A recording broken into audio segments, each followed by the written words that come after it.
Welcome. We are going to start with just the four of us. We've had a 10-minute break for dinner, so we still have some people chewing, but they will be back. Welcome to today's meeting. We're happy to have you here, whether you're joining in person or online. We'll hope you continue to participate in whichever manner you feel most comfortable. We're starting right now at 6 p.m. due to the Truth and Taxation public hearing at 7 p.m. Please know that we'll interrupt this meeting at 7 p.m. to hold our Truth and Taxation. That means even if we're in the middle of a general comment period, we will do our best to preserve everything and we'll keep structures in place, but we might stop. Truth and Taxation will happen at 7 p.m. Be warned. All right. But with that, thank you for being here with us, and please join us for the Pledge of Allegiance.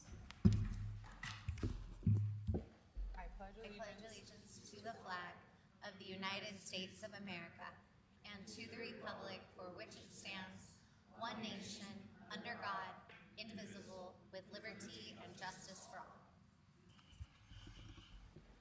all. Before we move through the agenda, I'm going to explain our updated general comment registration process and remind everyone about the rules of decorum for council meetings. Individuals may register to comment on scheduled public hearing items until the hearing is closed. For general comment, we'll accept signups until 6:30 p.m. The general comment section has been changed to 1 hour. If you're here to give general comments, not everyone who signed up may be able to speak. I'd like to run through our meeting rules. These are designed so that we can conduct city business, ensuring that the meeting is safe, orderly, and free from intimidation. We will not be giving multiple warnings about the following rules. To keep our reactions from affecting your ability to share your opinion freely, council members refrain from reacting or responding to allow everyone to share their opinions freely. When making your comments, please address the body and not any individual elected official. If you have a handout for the council, please do not approach the dais, raise your hand, and council staff will assist you. Council staff are available during or after the meeting to help with any questions or information sharing. Avoid the use of threatening, discriminatory language. Do not insult others based on religion, ethnicity, race, color, gender, sexual orientation, or physical ability. Whether you agree or disagree with someone's comment, clapping, cheering, shouting, booing, snapping, gesturing, obstructing, discouraging others from commenting is not allowed. The full meeting rules are listed at the door, and our staff will post the link in Zoom. This brings us to item A4, approving the work session meeting minutes of May 30th, 2024, June 6th, 2024, and June 11th, 2024, as well as the formal meeting minutes of May 7th, 2024, May 21st, 2024, and June 4th, 2024. I'll look for a motion. So moved. Second. I have a motion from Councilmember Dugan, a second from Mono. Any discussion? All those in favor? Aye. All those opposed? Passes unanimously with Pui absent. This brings us to the council public hearing section of our agenda, which are specific proposals before the council that require a public hearing, and your comments need to pertain to the hearing topic. If your comments go off topic, we'll ask you to stop. This will serve as your only warning. If you would like to comment on these public hearing items today, we're accepting comments in person and online on Zoom. You can sign up to comment until the hearing is closed. If you need to speak with our staff, please raise your hand in the room or in Zoom, and a staff person will assist you. For those of you in Zoom, our staff person, London Kelly, can assist you with registration issues or technical questions. Taylor Hill on our staff will be calling those who wish to comment based on the order we received the names. If you are on Zoom, please unmute your mic when Taylor calls your name. Each person will have 2 minutes, and we will call on each person who has signed up to speak. Just as a reminder, our goal is to create and keep a safe space for everyone to share and participate in the meeting. So please follow our public comment rules when making your remarks. Disruptions or threats to anyone's safety are not allowed. If anyone uses discriminatory language, curses, or a disruption occurs, we will pause your comments to remind you about the rules before you continue. Our first public hearings are a grant application items B1 to B4, which will be heard as one public hearing. Before we begin taking comments, I'll turn the time over to Sylvia Richards, Council Staff Policy Analyst, to give a short introduction. Thank you, Madam Chair. The city applies for and receives grants which help to support and fund some city programs. Each grant application is reviewed and then receives a public hearing, which gives the public an opportunity to comment on them. Tonight, there are 4 grants, and the first is the Homeless Shelter Cities Mitigation Grant, and if approved, it would provide 4 new police positions to assist with the Housing Resource Centers and the YWCA. Second is the fiscal year 2024 Bureau of Justice Assistance Office of Community-Oriented Policing Grant. And if approved, it provides salary and benefits for 12 entry-level officers. Third is the fiscal year 2025 High-Intensity Drug Trafficking Areas Program Grant. And if approved, it would provide salaries and benefits for existing K-9 officer, task force finance manager, grant administrator, and overtime for participating task force agencies. And fourth is the 2024 COPS Law Enforcement Mental Health Wellness Act grant, which provides training for employee wellness and peer support teams, supplies, overtime, and subscriptions to the Wellness app for on-demand resources for employees and families. And as mentioned, these are items for which the city has applied. Thank you, Madam Chair. Thank you, Sylvia. Taylor, please start with our first public comment. Thank you, Madam Chair. There is 1 person registered to speak to these items. That will be Jeffrey Wood. Jeffrey, you may now unmute. Hi there. Thank you for having me today. I appreciate your time. As a resident with over a decade of experience living along the Jordan River, and as an elected representative of a 92 townhome community at the crossroads of 5th North and Redwood Road, I've seen the Jordan River in all its glory, a shimmering emerald ribbon, if you will, of possibility. But I've also witnessed its slow decline into a shadow of its former self, a spectacle that is nothing short of heartbreaking. My personal journey to sobriety has instilled in me a deep empathy for those struggling with addiction along the trail. However, empathy doesn't mean enabling. And I'd like to see the city address the rampant drug use and illegal activities that are plaguing the Jordan River Trail. My partner and I have personally witnessed these scenes that are shocking and unacceptable. We're really excited to hear about some of the ongoing projects, including the Emerald Ribbon, the Miller Investment, and other projects that are going on within our neighborhood. However, their success hinges on safety. We need a strong police presence to reclaim our recreational spaces. So I urge you to support the grant for this application for the Jordan River Police to create a truly safe, healthy, and beautiful place for us all. Thank you for your time. That was the only registered commenter for this item. Thank you. I'll look for a motion. Madam Chair, I move that the council close the public hearing and refer items B1 through B4 to a future consent agenda for action. Second. All those in favor? Aye. Any opposed? It's unanimous with Pui absent. Thank you.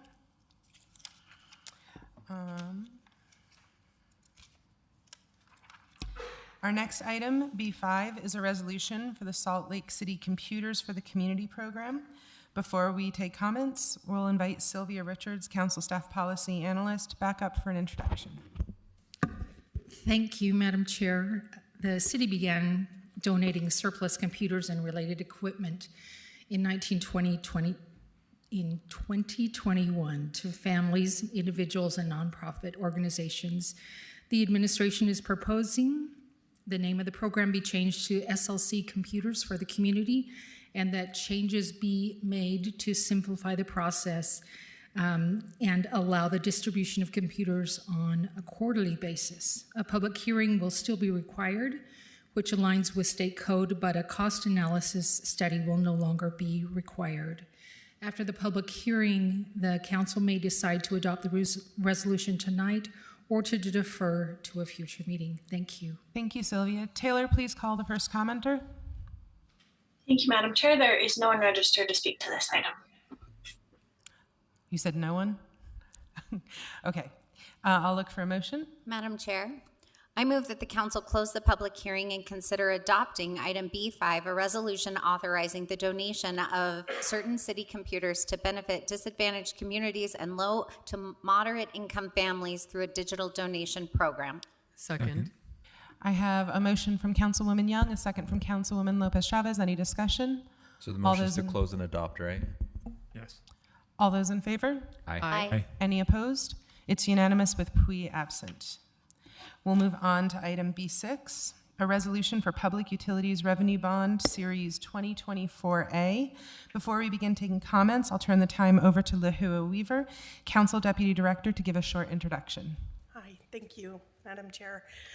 This utilities bond is a required hearing that is typically held before the city considers issuing bonds. This bond in particular is proposed by the Department of Public Utilities, and funds would be used for the replacement of lead or galvanized lines for some private customers who would not otherwise be able to afford the required work. In order to help with those replacements, the state is actually officially the purchaser, and a portion of the bonds may be forgiven through the state. The bonds will be issued for up to $39,525,000. Thank you. Thank you. Taylor, please call the first commenter. Thank you, Madam Chair. We do not have anyone registered to speak to this item. I'll look for a motion. Madam Chair, I move that the council close the public hearing. Second. I've got a motion from Councilmember Dugan and a second from Councilwoman Lopez Chavez. Any discussion? All those in favor? Aye. Aye. Any opposed? All right, that passes unanimously with Pui absent. Our next item is B7, a resolution for the issuance of airport revolving line of credit. Before we begin taking comments, I'll turn the time over again to Lahua Weaver, Council Deputy Director, to give a short introduction. Thank you. Again, this item is a proposal by the airport to issue a line of credit up to $400 million. This would be a temporary financing tool for ongoing construction that we all know is happening in the airport redevelopment project. As council members may recall, a line of credit is a type of gap financing which makes funds available quickly and typically at a lower interest rate for a shorter term. Rather than if standard bonds were issued. The department plans to issue bonds next year in 2025 when interest rates for those bonds would be lower, and at that time they would pay off this line of credit. Thank you. Taylor, please call the first commenter. Thank you, Madam Chair. We do not have anyone registered to speak to this item. I'll look for a motion. Chair, I move that the council close the public hearing. Second. I have a motion from Councilwoman Lopez Chavez, a second from Dugan. Any discussion? All those in favor? Aye. Any opposed? Passes unanimously with Pui absent. We'll move on to item B8. It's an ordinance to request to vacate a portion of 700 South. Before we begin taking comments, I'll turn the time over to Brian Fulmer, Council Staff Policy Analyst, to give a short introduction. Thank you, Madam Chair. This is a proposal to vacate a portion of 700 South adjacent to the petitioner's property at 5600 West. A new section of 700 South was constructed that now connects 5600 West. The subject section of street dead ends at this point and no longer connects to 5600 West. Thank you. Taylor, please start with our first public comment. Thank you, Madam Chair. There is not anyone registered to speak to this item. I'll look for a motion. Madam Chair, I move that the council close the public hearing and defer action to a future council meeting. Second. I have a motion from Councilmember Dugan, a second from Mono. Any discussion? All those in favor? Aye. Aye. Any opposed? That passes unanimously with Pui absent. We'll move on to item B9, an ordinance for form-based zone corrections text amendment. Before we begin taking comments, I'll turn the time over again to Brian Fulmer, Council Staff Policy Analyst, to give a short introduction. This is a proposal from the administration to correct sections of city code related to form-based districts. Planning staff identified some incorrect, inconsistent, or incompatible language, and the proposal makes connections.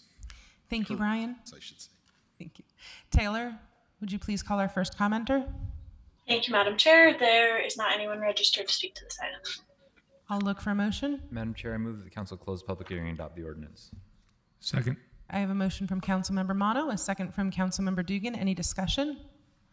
All those in favor? Aye. Any opposed? That passes unanimously with Pui absent. We will move on to item B10, an ordinance for protecting business sign zoning text amendments. Before we begin taking comments, I'll turn the time over again to Brian Fulmer, Council Staff Policy Analyst, to give a short introduction. This is a proposal from the administration to allow signs that project from the front business facade, sometimes referred to as blade signs, in all commercial and mixed-use districts rather than in only some of those districts. Thank you, Brian. Taylor, please call our first commenter. Thank you, Madam Chair. There is no one registered to speak to this item. I'll look for a motion. Madam Chair, I move that the council close the public hearing and defer action to a future council meeting. Second. I have a motion from Councilmember Wharton, a second from Councilwoman Young. Any discussion? All those in favor? Aye. Any opposed? It passes unanimously with Pui absent. We'll move on to item B11, an ordinance for zoning text amendments to allow single-family attached dwellings in select commercial zones. Before we begin taking comments, I'll turn it over to everyone's favorite staff policy analyst, Brian Fulmer, for a short introduction. Thank you. This is a proposal to allow single-family attached dwellings as permitted uses in commercial zones that currently allow multifamily buildings. Townhomes and row houses are common terms for single-family attached homes. Thank you. Thank you. Taylor, please call our first commenter. Thank you, Madam Chair. We do not have anyone registered to speak to this item. I'll look for a motion. Madam Chair, I move the council close the public hearing and defer action to a later council meeting. Second.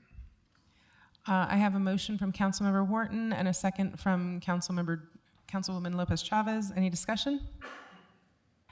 All in favor? Aye. Aye. Any opposed? It passes unanimously with Pui absent. We'll now move on to item B12. This is an ordinance prohibiting distribution centers on the former North Temple landfill site. Before we begin taking comments, I'll turn the time over to Nick Tarbett, Council Staff Policy Analyst, for a short introduction. Thank you. This is a proposed ordinance that would prohibit distribution centers on the former North Temple landfill site located in the northwest quadrant overlay. The intent of the proposal is to avoid the concentration of a single land use and to allow for diverse uses outlined in the master plan. Thank you, Nick. Taylor, please start with our first public comment. Thank you, Madam Chair. We do not have anyone registered to speak to this item. I'll look for a motion. Madam Chair, I move the council close the public hearing and adopt the ordinance. Second. I have a motion from Councilmember Dugan and a second from Councilmember Mono. Any discussion? I'm just going to say I think this is a really good ordinance, and I'm really excited to see it come to fruition. All right, all those in favor? Aye. Any opposed? It's unanimous with Pui absent. All right, we will move now on to item B13, which I'm hoping a lot of people are here for. This is the hearing for fiscal year 24-25 budget with the capital improvement program. Before we begin taking comments, I'll first turn the time over to Ben Lutke, Council Staff Policy Analyst, for a short introduction. This year, there are 80 projects that the council is reviewing on the funding log. The total requested funding is $92 million, which is double the available funding. The funding log is available as attachment 2. It shows the project scopes, the total funding, and what sources would be used. Note that the available funding comes from 8 different sources, and most of those sources are limited to certain types of projects. The council has a CIP webpage. It's available at tinyurl.com/SLC FY25 CIP. Thank you. Thank you, Ben. Okay, before Taylor starts calling, it is 6:25, so should this go in excess of 35 minutes, I will pause our hearing. We will pick up with it after the truth and taxation at 7 p.m. Just a reminder, we're not cutting anyone out. We're just going to stop at 7, all right? So with that, Taylor, will you please call our first commenter? Thank you, Madam Chair. There are 11 people registered to speak to this item. The first will be Mary T. Calhoun, followed by Jen Colby, and then Damon Talbot. Mary, you may now unmute. Thank you. So this is Mary T. Calhoun with First Step House, and I'm making one last request for a mid-block crosswalk on 500 East between 400 and 500 South. First Step House owns 2 apartment buildings and a treatment center on the west side of the street. And in just our 3 buildings, there are 185 beds and then dozens more people coming in our facilities. It's a really long block with multiple other multifamily housing properties and businesses. On the east side of the street is a huge downtown Smith's Marketplace and a bus stop. So all day and night, people run across the street in the middle of the block to catch the bus or bring their groceries home, and it's just not safe. So we have proposed the installation of a mid-block crosswalk with flashing lights and a raised walkway to calm traffic, improve pedestrian safety. Now, our project was not recommended for funding, but it's not too late. I came tonight because it's a relatively small expense that will save lives and improve quality of life for an entire neighborhood for at least the next 25 years. And it will directly benefit low-income residents, including many with disabilities who are disproportionately affected by unwalkable streets. This block is designated by the city as an urban village main street, which is defined as a street connecting urban village centers where activity, movement, sense of place, and access are important. Lack of safe pedestrian crossing limits activity, movement, sense of place, and access for a population that is already marginalized in so many ways. I really appreciate the chance to make one last appeal to consider the proposal. Thank you so much. Next will be Jen Colby, followed by Damon Talbot, and then Melanie Pearson-Noyce. Jen, you may now unmute.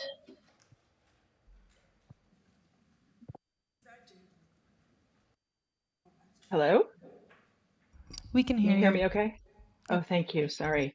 Thank you. Jen Colby, District 4. I just wanted to say it's clear from living in the city for more than 20 years and the latest staff report that there's an enormous backlog of city facility needs and CIP funding still remains inadequate. That said, I appreciate all of you working toward adding funding for this.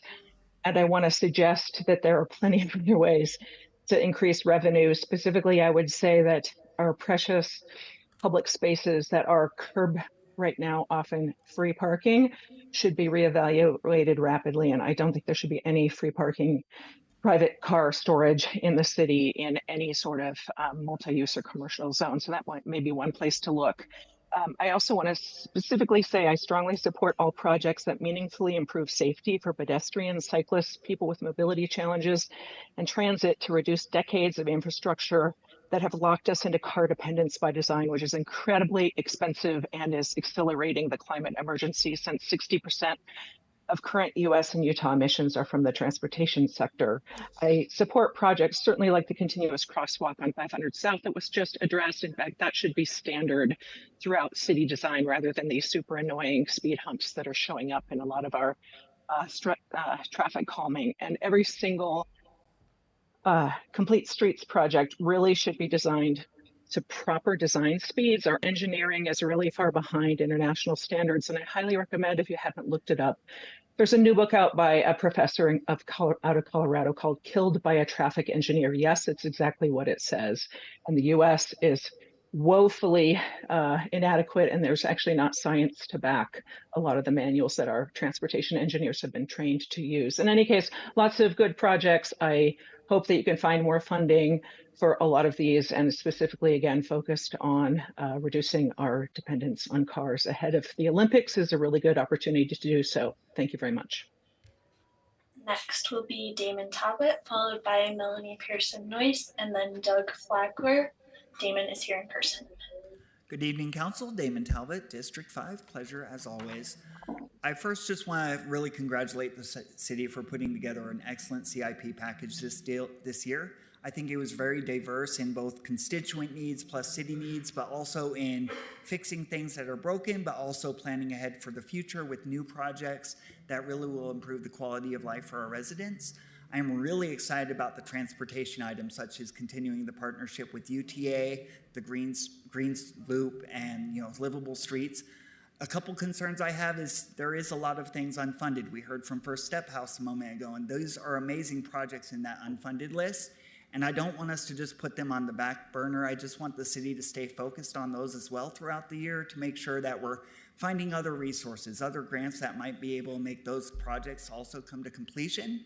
And then with the Green Loop, I know that that is an amazing project, but with the RGP getting support from the county council this last week, I just want to make sure that we don't do anything on the west side of that Green Loop that would impact the possibility of that going forward in the future. Thank you.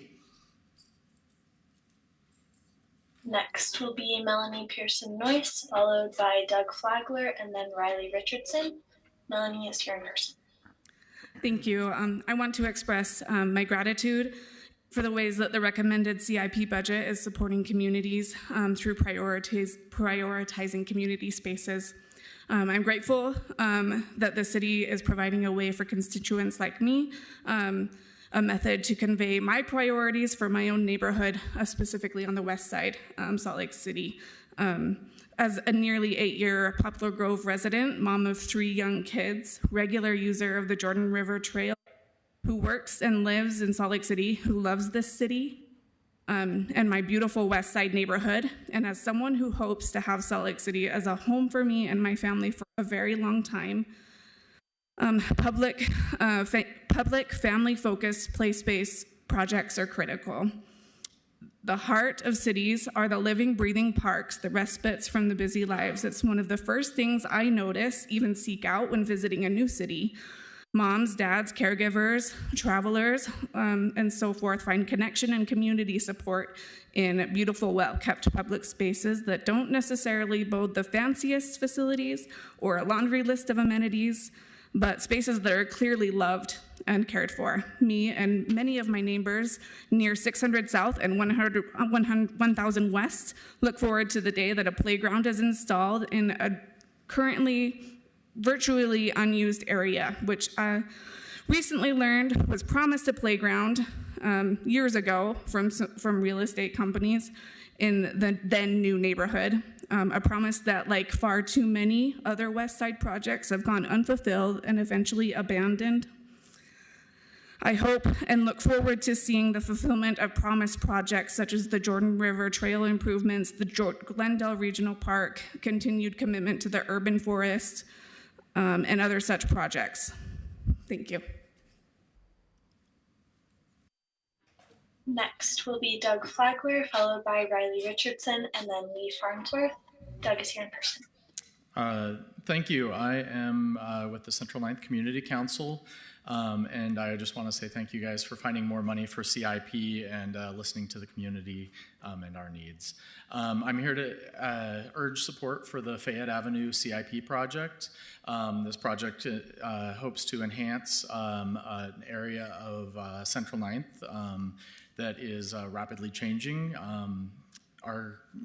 It would add sidewalks and lighting to an area that is divided by the West Temple off-ramp, and it would seek to pave some of the street shoulders and parking along the street. Right now, the Fayette Avenue has become a walkable and bikeable area, especially due to the new trails that we have along 300 West and 900 South in the area. And it has become kind of an asset to our neighborhood as well. And so making improvements and bringing the street up to more of a standard that the rest of the streets in our neighborhood has would be a huge benefit. I'm also here to urge support for the Harvey Milk Visibility Project on 900 South, which is Harvey Milk Boulevard. Right now, the street does not have a lot of signage or anything other than just some street signs saying that it's Harvey Milk Boulevard, and we're hoping that by putting up banner arms and putting in some public art, that would support the LGBTQ community and provide some visibility and just have people realize that we do care about our LGBTQ community in Salt Lake City. So thank you so much for your time. We appreciate it. Will be Riley Richardson, followed by Lee Farnsworth, and then Mike Wheeler. Riley's here in person.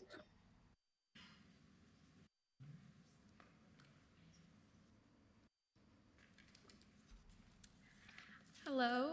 You'll have to forgive me. I have never done something like this before.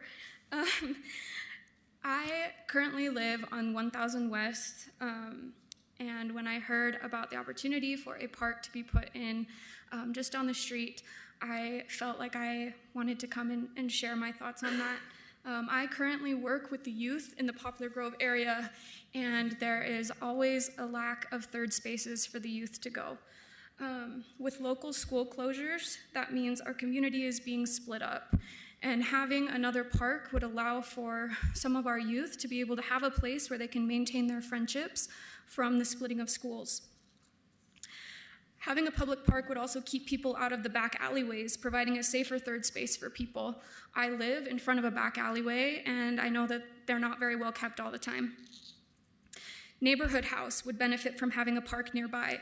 My father-in-law was a disabled man who attended Neighborhood House, and having a park that's within walking distance would mean a lot to those people who strive to get out and to make their way on their own and find ways to be independent. I work and do school from home, and having a park would give me a reason to leave the house and to get to know my neighbors. It's also in close proximity to the Chapman Library, which would be a great opportunity considering how many youth things are going on at the library, just having it down the street. I currently rent, but I love Poplar Grove, and if I could find a place to live there permanently, I would. Having a park would give me a chance to continue to create community there and meet the people in my area. Thank you so much. Next will be Lee Farnsworth, followed by Mike Wheeler, and then Joseph Leyva. Lee is here in person.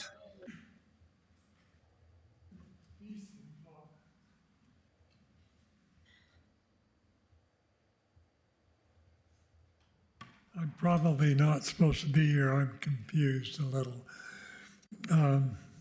I own property on Washington Street and Fayette Avenue, and I built it according to the city code, and it was back in 2015, and they said no parking is required because we're a new model of walking street and bikes and everything else. So anyway, okay, there's room to park on Washington Street and Fayette Avenue if you need an overflow. Well, that's great. And so we went ahead and built, and I did put 5 places in my lot, but I have 13 apartments, and they have cars. And so anyway, all of a sudden, all these big high rises start going up all around us. We were pretty high at 2 stories, and now there are all these big high places. Then they get all those built. Then right after they get them built, they say, "Oh, from now on, the west side of Washington Street is a fire lane." And I would like to address that briefly, but also Fayette Avenue. I mean, with all these buildings, we need parking. And so part of the Fayette Avenue proposal before you is out in front of the house I own at 224 West Fayette, there is no sidewalk, no curb or gutter, or anything like that on the street. And I thought, this must be the only street in Salt Lake without sidewalks and curbs and gutters. So I would hope they would do that. And if that were done, then parking could be on both sides of Fayette Avenue, over on the city side, and they could both be in place. And so that would add quite a bit of parking to the area. But I just do not understand at all. Thank you. So we're out of time, but if you will talk. We're out of time. But if you, yes, and if you talk to Elliot, Elliot will help you.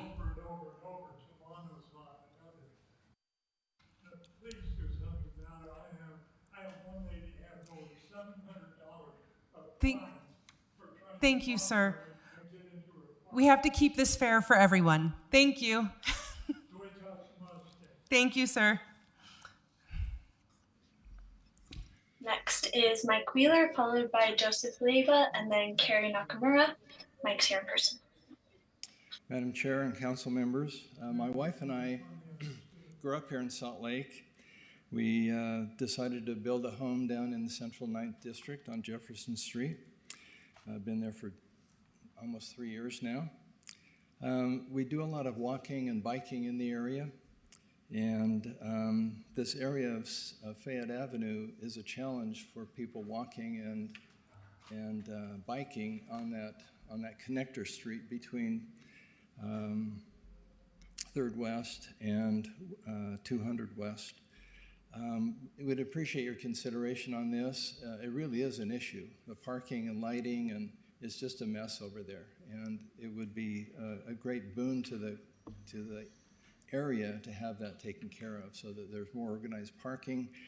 And at night, it's not lighted well, it's not safe, and a lot of traffic, pedestrian traffic on that connector street. So we'd appreciate your consideration of this. Thank you. Next is Joseph Leba, followed by Carrie Nakamura, and then Craig Ogan. Joseph's here in person. Hello, folks. My name is Joseph Leba, and I'm on the Central 9th Community Council. Hello. It's good to see all of you. And I'm here to speak about the Fayette Avenue CIP request that we put in. We're happy that you found some additional funding, and we'd like to make our case for why we think it's a good idea. In the area from 200 West to 240 West, where it's an unimproved area in Salt Lake City, it's dirt roads, it's wet and muddy in the winter, there's no lighting. We walked this with the mayor and her staff earlier in the year, and it's sort of kitty corner to another section that's unimproved and there's no lighting. And so it makes it really unsafe, especially for all the people that recently moved into all these really nice buildings on Washington Street and Jefferson Street. There's a lot of businesses that's being attracted to the area, and so we just want to ask you for your support in funding the Fayette Avenue improvements. Okay, thanks. Next will be Carrie Nakamura, followed by Craig Ogan. Carrie's here in person. Thank you, Council, and I want to echo the thanks others have given for the citizen portion of the CIP program. I think it's fantastic that communities can come together and put in front of the city an idea and have you consider funding for it. So I am here speaking about the Fayette Avenue project. I don't want to be repetitive of anything that anyone has said, but I think what hasn't been hit home yet is the parcels that we are asking to have improved are city-owned. It's not just a street that we're asking to have improved. It's actual city parcels. People are parking on them right now. It's fantastic that people can park on them, but they're mud holes. So in the winter and whenever it's raining, if we could just have some improvement done to that and have some lighting put in so that it's safe. We've talked to a lot of the young people who live in these new apartment buildings who are parking down there, especially young women don't feel safe parking in the area at night because it is so dark. So I think if you were to look at this and say, what could we do in the interim would be lighting. That would be our first request if you're going to try to pull the project apart and do different parts. But then as you've heard others say, we do need that, the sidewalks and the curb cuts and all of those different things. I want to thank the community for coming out and thank you for your consideration. And next will be Craig Ogan. Craig, you may now unmute.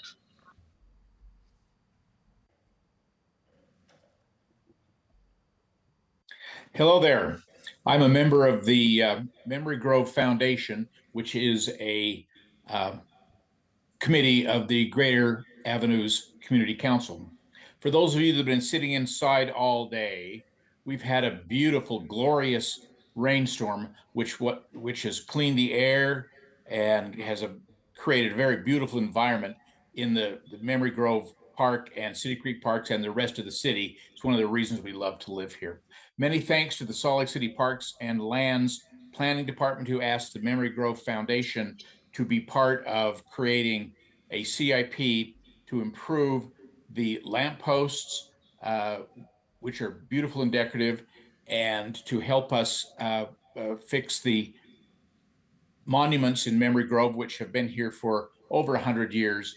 and also to create a better park experience by fixing much of the walkway in and out of the Memory Grove and the City Creek area.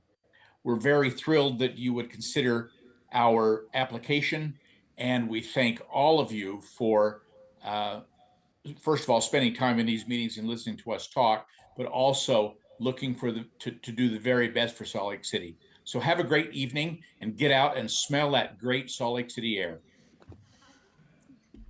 That was the final registered commenter for this item. Thank you, Taylor. I'll look for a motion. Madam Chair, I move that the council close the public hearing. Second. I have a motion from Councilmember Dugan, a second from Mono. Any discussion? All those in favor? Aye. Aye. Any opposed? It passes unanimously with Pui absent. All right. I want to thank everyone. Like, we are running really well on time. Like, it's quarter of, which almost guarantees that this next hearing gets interrupted, just so you know. Okay.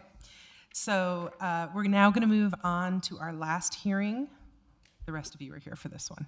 All right, so it's B14, the ordinance for the Sports, Entertainment, Culture, and Convention District text amendment. Before we get started, I'll turn the time over to Nick Tarbett, Council Staff Policy Analyst, for a short introduction. Thank you. This public hearing is for a proposed ordinance that would amend the D4 Secondary Central Business District zoning district to support the creation of a sports, entertainment, culture, and convention district. The proposal is in response to SB 272, Capital City Revitalization Act, which establishes the process and timeline for creating a revitalized district centered around the Delta Center and Convention Center blocks in downtown Salt Lake City. The proposed amendments would make the following changes: modify the maximum height allowed through design review from 120 feet to 600 feet, modify that the required front and corner yard setback requirements may be adjusted to facilitate plazas and other similar public spaces, and expand the existing overlay that applies to the Delta Center block to the blocks that contain the Salt Palace. Thank you, Nick. I'm going to remind you all, we will be interrupting this hearing likely. We are not cutting anyone off. We will return after the truth and taxation to finish. With that, Taylor, please call the first commenter. Thank you, Madam Chair. There are 13 people registered to speak to this item. The first will be Lori Wyke, followed by Jen Colby, and then Liz Ward. Lori, you may now unmute. Hello, my name is Lori Wyke, and I'm a resident of Salt Lake City District 5. I have concerns about the proposed sign overlay. It would allow signs at Abravanel Hall advertising any events or sponsors from other locations within the overlay boundaries. My concerns are with the aesthetic incongruity of this, as well as distracting visual clutter. I ask that the council either exclude Abravanel Hall from the overlay or include it, but exclude allowing advertising of events occurring at other locations. In other words, I ask that on-premise advertising for Abravanel Hall be strictly on-premise. Please consider adding a motion to limit the allowance of the overlay with regard to the hall and its plaza. It is now proposed that design review for new buildings be decided at the staff level as administrative approval. The Planning Commission is currently the review authority for these requests. If you remove Planning Commission review, then you are circumventing a very important component of standard procedure. It also means you are removing public hearings about these reviews. The same is true about pushing so many decisions into the development agreement. This would bypass standard oversight procedures and minimize opportunities for public comment. I ask that you reject the proposed deviation from standard practice and that you not increase the maximum height requirement that triggers review. The Planning Commission made an important recommendation regarding preserving Abravanel Hall. The planning staff report addressed the volume of public concern and stated that preserving the hall is critical. 50,000 people have signed the petition to save Abravanel Hall. Instead of working together on plans for its demolition, it is my sincere hope that the city and county can now change course and work together on plans for its preservation. Thank you, Council, for your time and consideration. Next will be Jen Colby, followed by Liz Ward, and then Scott Johnson. Jen, you may now unmute. Jen Colby, District 4. The Planning Commission unanimously voted to send a negative recommendation against the proposed text changes. I wholeheartedly concur and ask you unanimously reject this proposal. Commissioner Scheer said it better than I could, so I will quote excerpts from her comments here with all due credit. According to Scheer, quote, "In the past 25 years, we've demolished urban fabric and built a gigantic solution that promises to revitalize downtown. In fact, we've made this move more than once, each time with terrible consequences and each time successful for only a short period. The convention center itself and even the Delta Center are two more examples of large-scale downtown saviors that now need very expensive publicly funded renovation, less than 25 years after they opened. This is no way to plan a city. The key to urban development is to create a framework for orderly and incremental change by multiple actors. Anyone who believes that a Jumbotron-fueled, oversized, glitzy sports center will be anything but a relic needing overhaul in the last 20 years needs to turn off their VCR and join the real world. Keeping the height limits will help create density that is moderate and pedestrian-oriented in scale, not concentrated in one or two tall, expensive towers, and with greater consistency of the urban fabric along these blocks of Salt Lake. This is the intent of the D4 zone. We have a downtown plan. It emphasizes and prioritizes Main Street and State Street as our important urban core. That plan is working. So why do some people have such doom and gloom? That's unquote now. In short, Scheer continues, it's the visibility of the homeless city residents. Scheer concludes the zoning change threatens the success of downtown, undermines the current downtown plan, does not address real homelessness solutions, and therefore should be rejected. I agree 100%. I am also horrified that you would approve a 600-foot limit for towers. I object to removing the height limits to allow the erection of even more garish, arrogant, glass-covered, energy-wasting, occupant-unfriendly, bird-killing, light-polluting, dangerously glaring, hyper-masculine luxury skyscrapers that will not support future adaptive reuse. It's just appalling. Please reject these changes. Thank you. Next will be Liz Ward, followed by Scott Johnson, and then Damon Talbot. Liz, you may now unmute. Hi, thank you, Council, Mayor, and staff for hearing my remarks. My name is Liz Ward. I'm a member of the Japanese Church of Christ and of Salt Lake City Next Gen JA. I've spoken before on this issue, so I appreciate you all for continually holding space to gather community input on the sports, entertainment, culture, and convention district. Thank you for noting in the work session that concerns presented by the Japanese Church of Christ, such as setbacks, are a priority in the development agreement.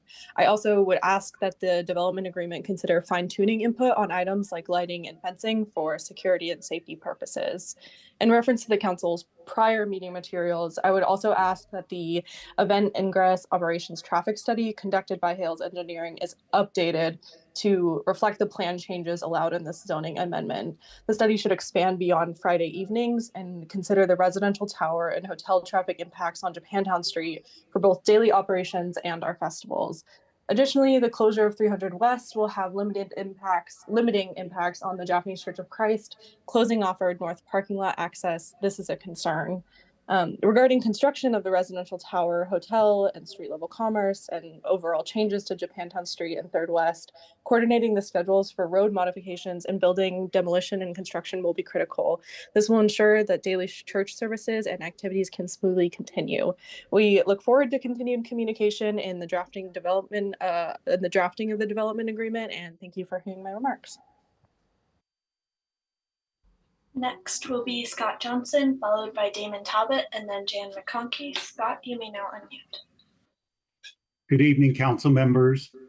While I was waiting in the room to share my previously prepared comments at the July 9th meeting, amid the several principled comments against the council's unanimous vote earlier that evening in favor of the participation agreement, the council heard from Art Bruner of Standard Metal Company Recycling. Mr. Bruner shared his story of having picked up the city scrap for 40 years, having won 8 competitive bids over that time period. That was impressive enough, but what struck me most about Mr. Bruner's story was its parallel to the revitalization zone. It's laughably absurd that the city is prepared to effectively turn over 111 acres of the city and shackle citizens with a 30-year ball and chain of a tax increase, according to the state legislature's fantasy timeline, a timeline that is already being compromised due to city and state leaders' travels. I know I can't question council members directly, so I pose rhetorical questions. Why can't this council pump the brakes on the revitalization by honoring the Planning Commission's recommendation and not making the zoning changes? Why can't the council vote no on the sales tax increase? Why can't the council assert itself and demand a timeline that requires an open bidding process, just like for managing the city's scrap or for so many RDA initiatives? We've heard many stakeholders sow fear, uncertainty, and doubt that Salt Lake will become Detroit or St. Louis, but one needs look no further than out the city council building's windows at the cranes spread out across the city to know these claims are overblown. Developers are eager to invest. Council members, this tax increase smacks of being an act of desperation. Let's focus on real solutions. Let's do this in a competitive way that gets the best deal for the city without increasing taxes. Thank you for your time.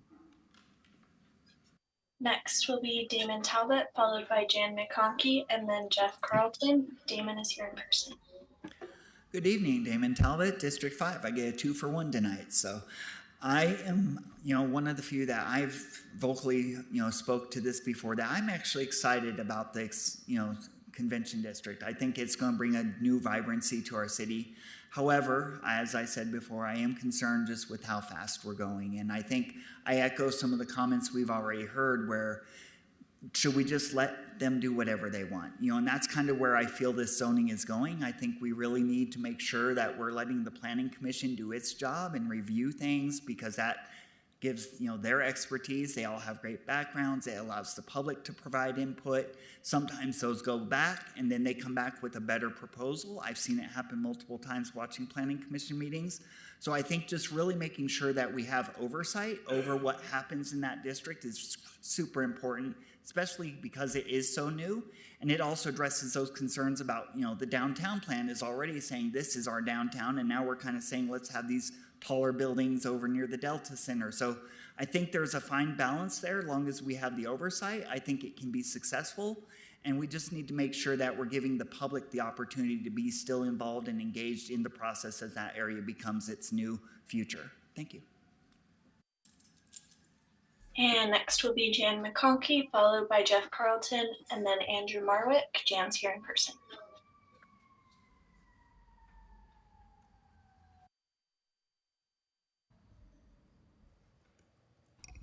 Jan?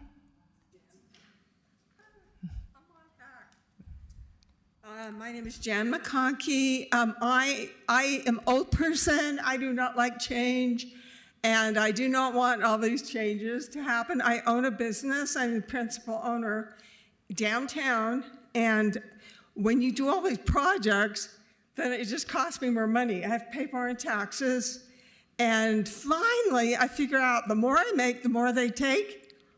Yeah, stop working. So I stopped working. So that is the good news. So I don't have to support any of these projects anymore. Thank you. I'm going to go ahead and pause our comments right there. There's 3 minutes. So Taylor, will you just put a pin in wherever we are on that? And we can have a 3-minute. Cindy Lou, do you need to switch over anything virtually, or are we ready to go straight in? I just need 1 minute, so if you're taking 3, that's great. I'm sorry, was that? If you're taking 3 minutes, that's all I need. Perfect. We're going to take 3 minutes to let our recorder do what she needs to do.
taxation public hearing for fiscal year 23-24. If you'd like to comment on a public hearing today, we're accepting comments in person and online on Zoom. The council has been informed of accommodation requests during public comment tonight and welcomes comments from all constituents. If you need to speak to our staff, please select London Kelly from the list of participants. If you need to, you can also raise your hand in Zoom to indicate that you need something from the host. Taylor Hill on our staff will be calling all those who wish to comment based on the order we receive your names. If you're on Zoom, please unmute your mic when Taylor calls your name. Before we begin taking comments, I will turn the time over to Ben Ludke, Council Staff Policy Analyst, to give a short introduction. And Ben, in my notes it said 23-24, but we're talking about 24-25. Correct. Thank you. This public hearing is the final step in the council's process outlined in state law. It is commonly referred to as truth in taxation.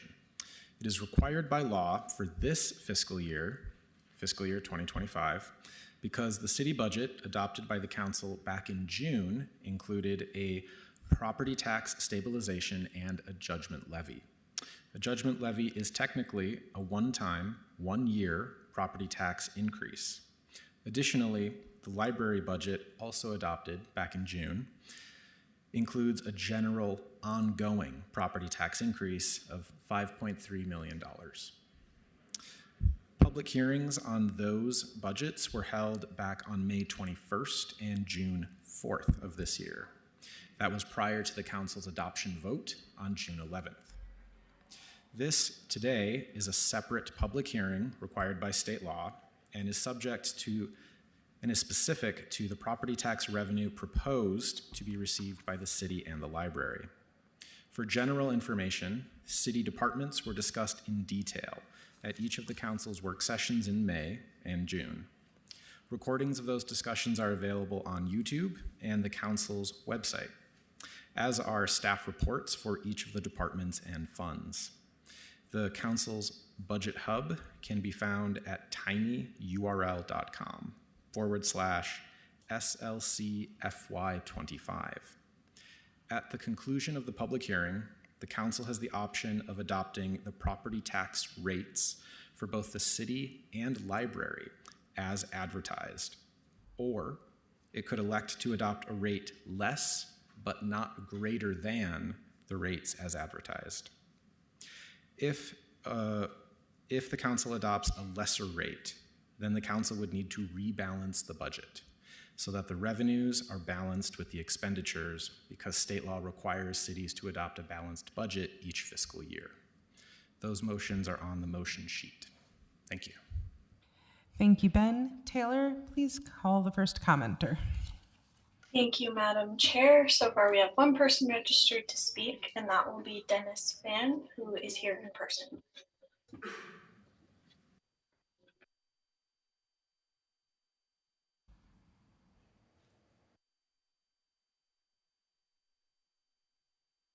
Good evening. My comments are directed about the public utilities stabilization fee. So my water bill has been the same for 18 of the last 20 months, within $3. I've ripped the strip, I've slowed the flow, I can't do anything less. And this is actually an insult to me and a rebuke that I did those things, because that fee represents a 40% increase in my bill. And if I use no water whatsoever, my bill is $26.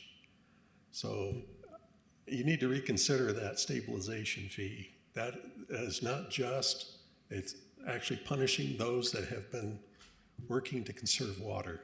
Thank you. Thank you. That was the only registered commenter. Thank you, Taylor. I'll look for a motion.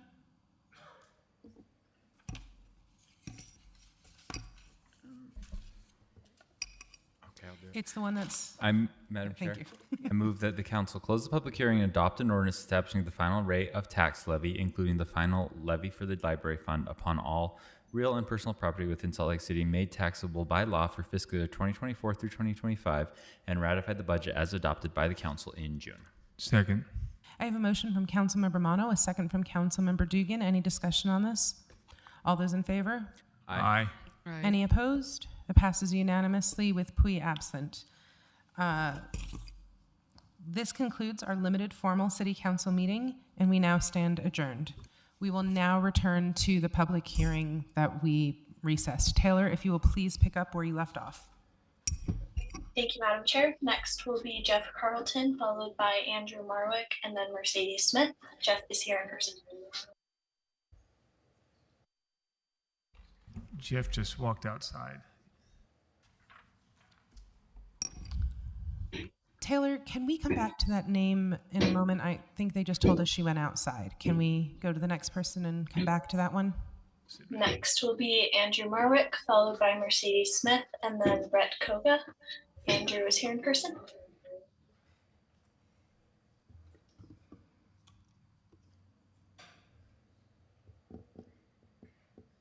You know, Jeff Carlton, was he out? He was in here earlier. I just know his face. Jeff? Elliot, will you see? Jeff has the white beard. Will you see if he's in the hallway?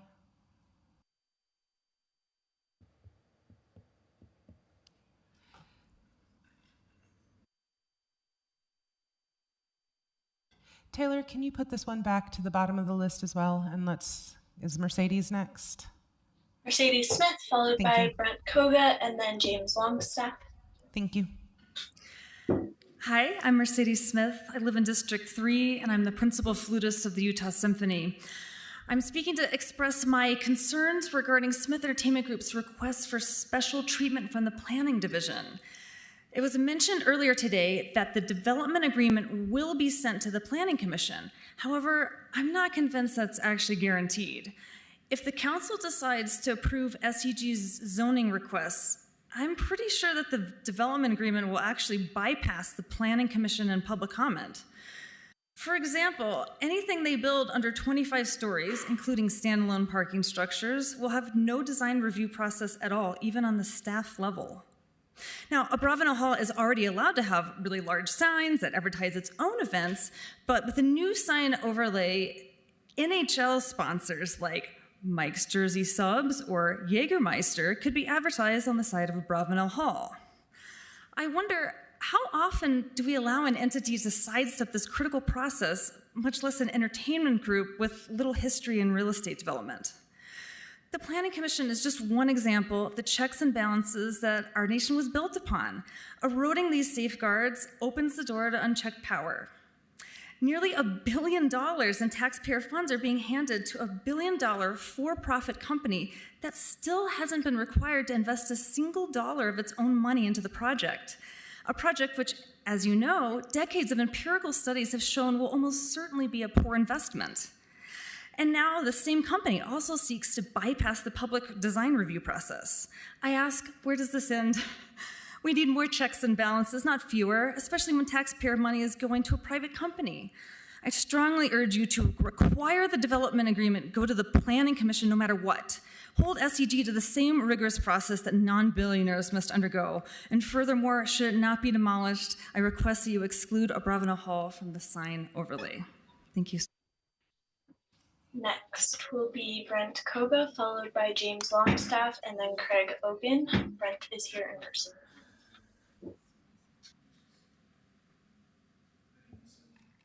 Hi, I'm Brent Koga. I'm a member of the Salt Lake Buddhist Temple.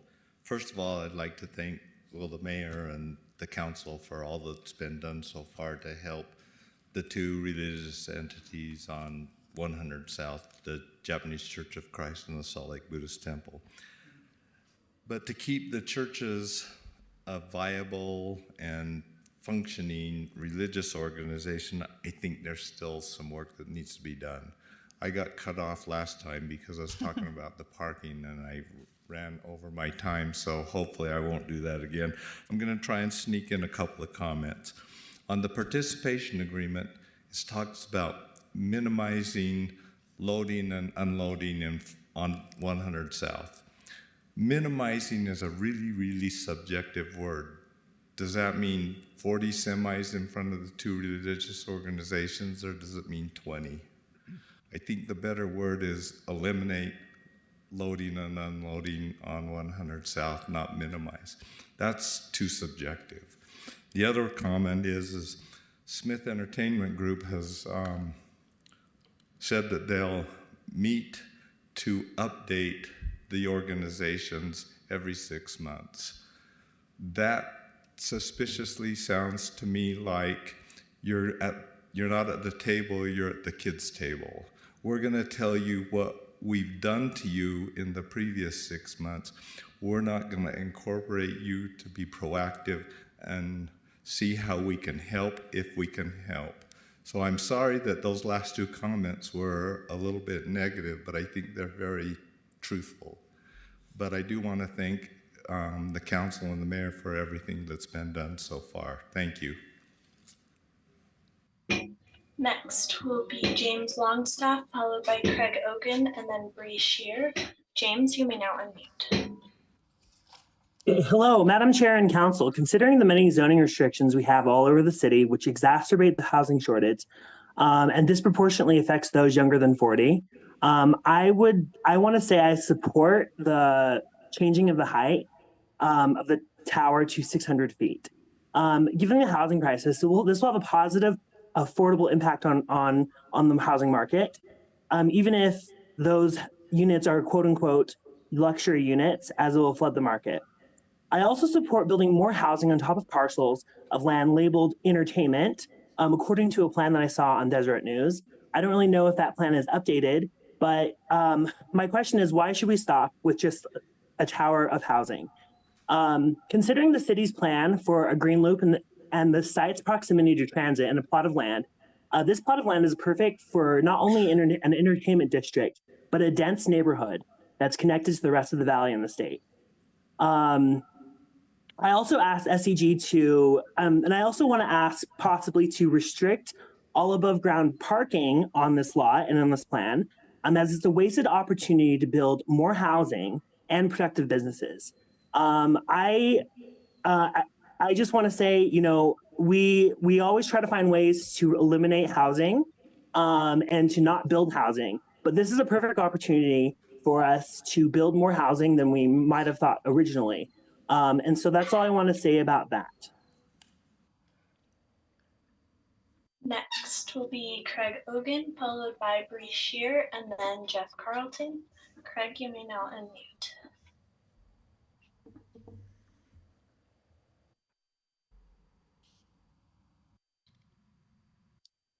I was unable to unmute. I wasn't really going to speak. We can hear you. Go ahead. About the memory group, and I want to thank Chris Warren for walk through and getting it started and hold forth on the zoning thing. Trouble is, I don't know anything about zoning. All I know is that the city council has an awful lot of power. Whether you're choosing to use it or choosing not to use it, you have a lot of power to preserve and protect Abravanel Hall. You can do it through codifying the zoning, which protects Abravanel Hall. When the tax thing comes up, you can set aside taxes.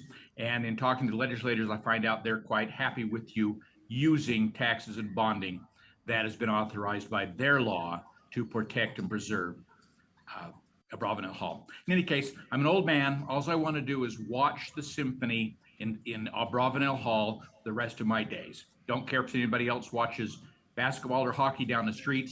I just want Abravanel Hall left the way it is. And you, on the city council, have the power through zoning and taxation to make that happen. Have a great night. And next will be Bree Shear, followed by Jeff Carlton, and then Andrew Marwick. Bree is here in person. I'm Bree Shear. I'm a Salt Lake City Planning Commissioner. The Planning Commission turned this proposal down in a dramatic, unanimous vote. There is one simple reason why.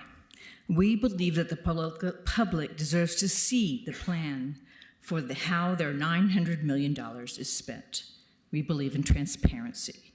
What this zoning amendment does is take the whole process out of the public sphere. This amendment freely allows every use that SEG may ever want to propose. It allows almost any height, low or high, to be built. It allows any setback. It allows multi-story parking garages everywhere. It allows a tasteless sign extravaganza that clearly no one understands. After this amendment, nothing that SEG wants will need a public review, because when projects are allowed as of right like this, there is no process for public or stakeholder input. Unlike what you were told today, no development agreement ever goes to Planning Commission as long as it follows current zoning, which, thanks to this amendment, it will. Development agreements, excuse me, tonight may be the public's last chance to review or comment, except at the ballot box. Don't get me wrong, the Sports and Entertainment District could be great, a wonderful investment in downtown, but only if institutions like the 84-year-old Symphony receive as much care and attention as a brand new hockey team. Unfortunately, what we have been shown so far is not great. It is either vague or scary. Deliberately bypassing the Planning Commission is a mistake. I listened to your discussion today, and it is obvious that there is little understanding of what this complicated proposal implies. That's okay. It is the job of the Planning Commission to make a more informed recommendation, and believe me, Madam Chair, we have both the capacity and the training to handle it. Please find a way to guarantee. Thank you. We always love talking to you if you want to stick around after. Thank you. Next will be Jeff Carlton, followed by Andrew Marwick. Jeff, you may now unmute. Hi, my name is Jeff Carlton. Thank you, Chair and council members, for giving me the opportunity to address you this evening. I'm a local small business owner. My wife and I moved to Salt Lake City from Center City, Philadelphia about 15 years ago.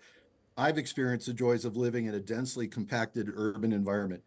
Let me start by thanking you for your courage and your vision and the energy to design a plan to support the entertainment district in Salt Lake City. I know there are naysayers and detractors, but they don't seem to be able to realize what downtown Salt Lake City would look like without a basketball team or a hockey team or the Delta Center. That gaping hole would set our city back by decades. I'm here to support the zoning amendment to increase the building height in the entertainment district. Salt Lake City core shouldn't have these arbitrary height restrictions. I've been told that currently only 5% of the city is left available to support a high-rise development. When the life expectancy of a modern building is 50 years, the decisions you make in the next 5 years will determine what our skyline looks like for the next half a century. Years ago, an urban transport specialist told me that the most affordable, the most dependable form of mass transit was an elevator. I'm sure that hasn't changed. We've got to go up. As a city, we want walkable, shoppable streets with dining and entertainment opportunities. It's population density that supports the small businesses that occupy the ground levels of these complexes.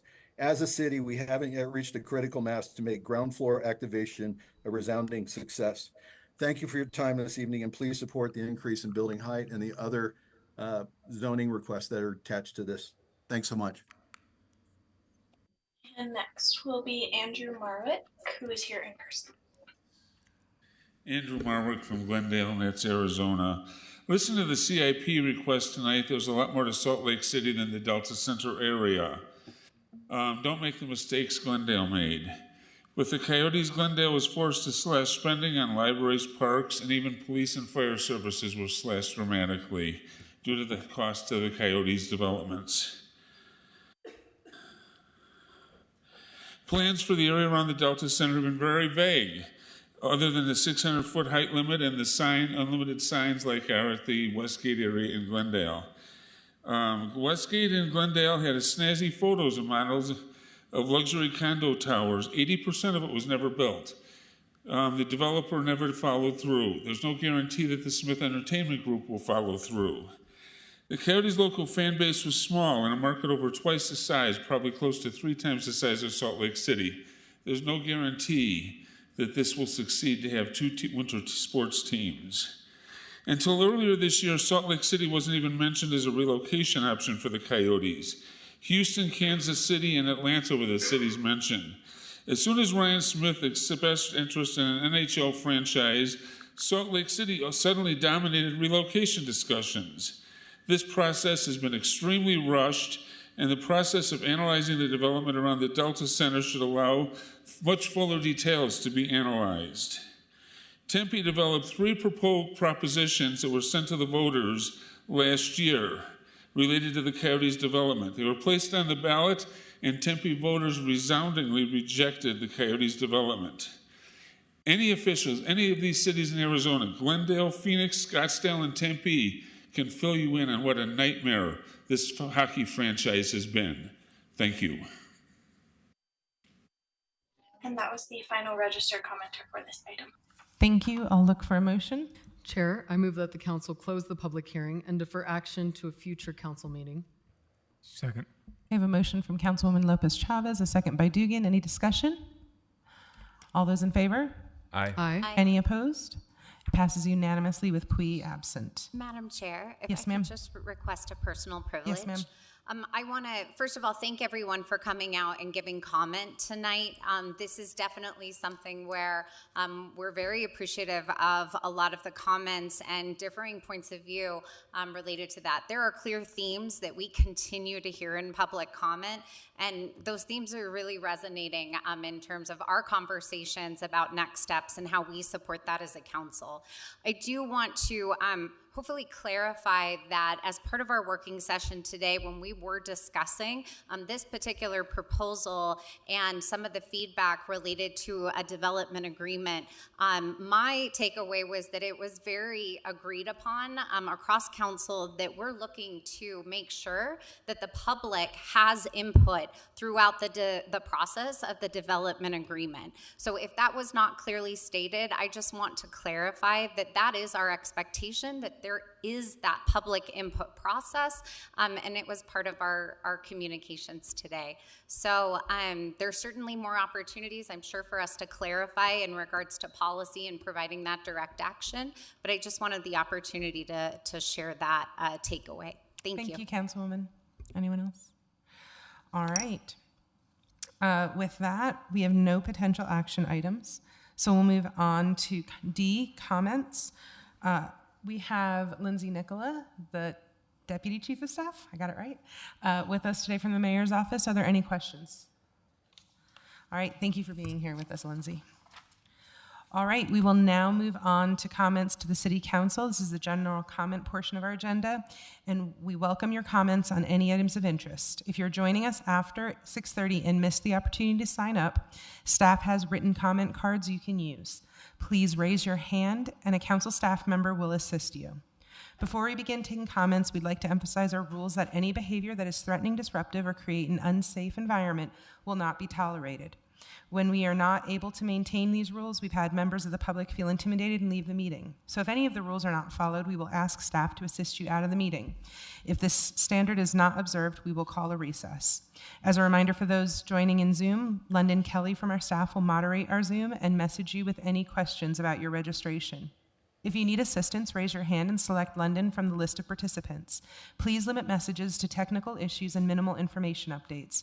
Taylor Hill and our staff will be calling those who wish to comment in the order of registration or collected comment cards. If you're on Zoom, please unmute your mic when Taylor calls your name. If you're in person, please feel free to come up and stand in line when you hear your name called. Please avoid interruptions so that we can have as many people speak during this hour as possible. The host will announce time at the 2-minute mark and your microphone will be muted. If you're unable to finish your comment, please share the rest via email, mail, or call our office. Contact information is listed at slccouncil.com. Please remember to follow our public comment rules when making your remarks. If anyone uses discriminatory language, curses, or disrupts the meeting, we will pause your comments to remind you about the rules before you continue. When making your comments, please direct them to the body, not any single elected official. Our goal is to maintain a safe and orderly meeting and to hear from as many of you as possible over the next hour. Taylor, you can now begin with our first general comment. Thank you, Madam Chair. There are 5 people registered to speak for general comment. The first will be Frederick Jenny, followed by Scott Johnson, and then Scott Naris. Frederick is here in person. Good evening. First, I want to thank the council and the mayor for everything they do here in taking public comments and dealing with some of the more controversial issues that our city faces. I really wanted to focus on the Rio Grande plan, of course. I'm here representing over 600 people who have signed our petition online asking that we move forward with the Rio Grande plan. And for those of you who are not aware yet, last week I presented to the Salt Lake County Council, and in a 5-2 vote, they voted to endorse the Rio Grande plan, meaning that essentially the state and the city are the ones who haven't moved forward with it yet. So we already have county support. We're looking for city support officially. Essentially with that, they are the first to the starting gate, leaving the city behind. We've been to many different government entities, we've been to the council members, we've been to mayors, we've been to councilmen and state elected officials who've all said, awesome, where's the city? Why has the city not committed yet?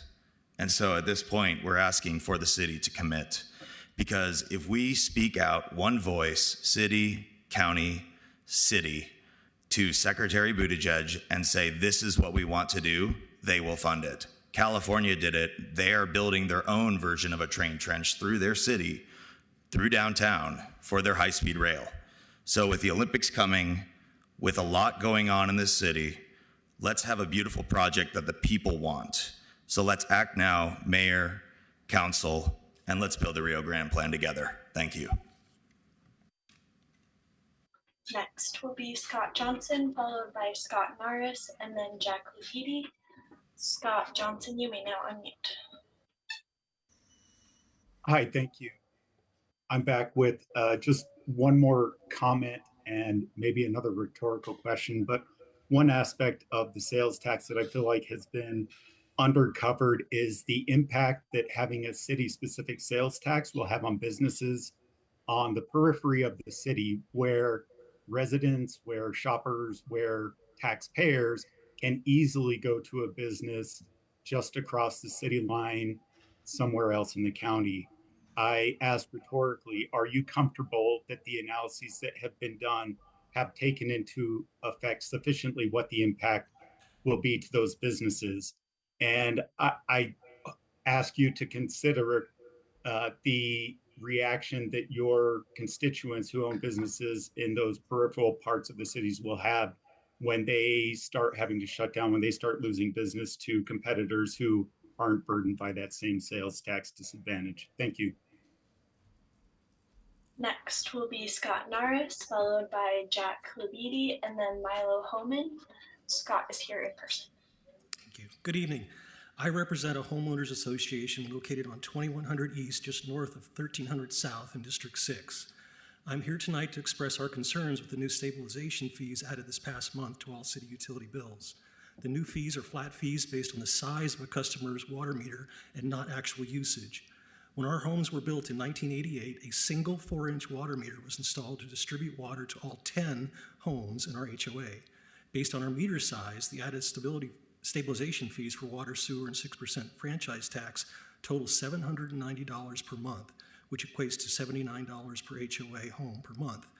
A typical single-family home has a 3/4-inch water meter, and the new stabilization fees for such homes come to $18.44 per month. In other words, our homeowners are being asked to pay over 4 times as much as a typical home. Additionally, our HOA's average monthly water, sewer, and franchise costs during the preceding 12 months totaled $918. The $790 in new charges equates to an 86% increase over what we are already paying, and this is before factoring in new increased rates. This will result in both a substantial assessment against our homeowners for the remainder of 24 and a significant increase in our monthly HOA fees for 2025. Most of our HOA residents are retired and on fixed incomes, and this level of increase is unexpected and challenging for personal finances. Let me be clear that we are not asking for special treatment. The impact of this fee is not unique to our HOA. Other small multi-home groups in the city are severely affected by this new expense too. Interestingly, the fees charged to us are the maximum amount for any customer with a 3-inch or larger meter. Thus, a larger multi-home association or business with the same or larger size water meter has the same new fee amounts as us. This means that an association of 20 homes, for example, would pay half as much as us per home. I find it hard to believe that the council would impose such an increase knowing the relatively large and inequitable nature of these new fees. The city's own explanation for We'd love to have the rest of your comments, either if you want to leave them in writing or just wait around to the end. Thank you. Next will be Jack Leviti, followed by Milo Homan, and then Jen Colby. Jack is here in person.